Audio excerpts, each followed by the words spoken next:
அனைவருக்கும் வணக்கம். அகத்தவம் ஆண்டின் ஒவ்வொரு நாளும் ஆகஸ்ட் 20ஆம் தேதி காண உள்ளோம்.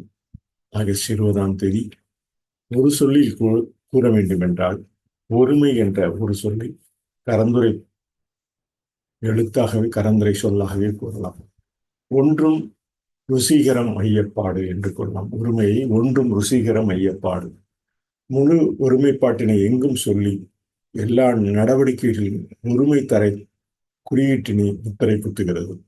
ஒருமைப்பாடு முழுமையாகவும் வலுவாகவும் இருந்து முழு மனிதனின் வாழ்க்கையின் தழுவி அனைத்து வகைகளிலும் நீட்டித்தும் நிரந்தரமாகவும் ஏற்புடைய மாறுதலுக்கான அனைத்து சோதனைகளையும் தாங்கிக் கொள்ள வேண்டும்.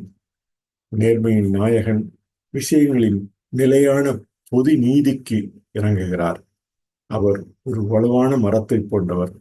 அதன் வேர்கள் வற்றாத நீரூற்றுகளால் ஊட்டப்படுகின்றன. மேலும் எந்த புயலும் தாழ்த்துவனாக இருக்காது என கூறி ஆங்கில உரையை கூறுங்கள். What he says on English, in single word we can say singular.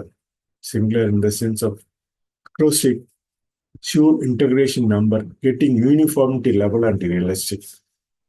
Sterling integrity tell wherever it is and stamps its hallmark on all transactions.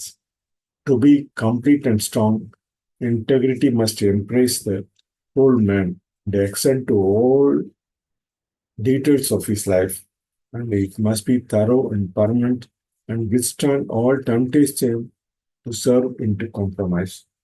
The man of integrity is in line with the fixed law of things, is like a strong tree whose roots are fed by perennial springs and which no tempest can lay low.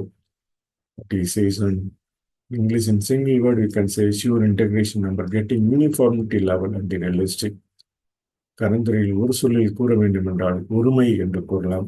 ஒன்றும் ருசிகர மையப்பாடு என்றும் August 20ஆம் தேதி வகுத்து James Alan வகுத்து தொகுத்த அந்த பதிவினை நிறைவு செய்கிறோம். நன்றி, வணக்கம்.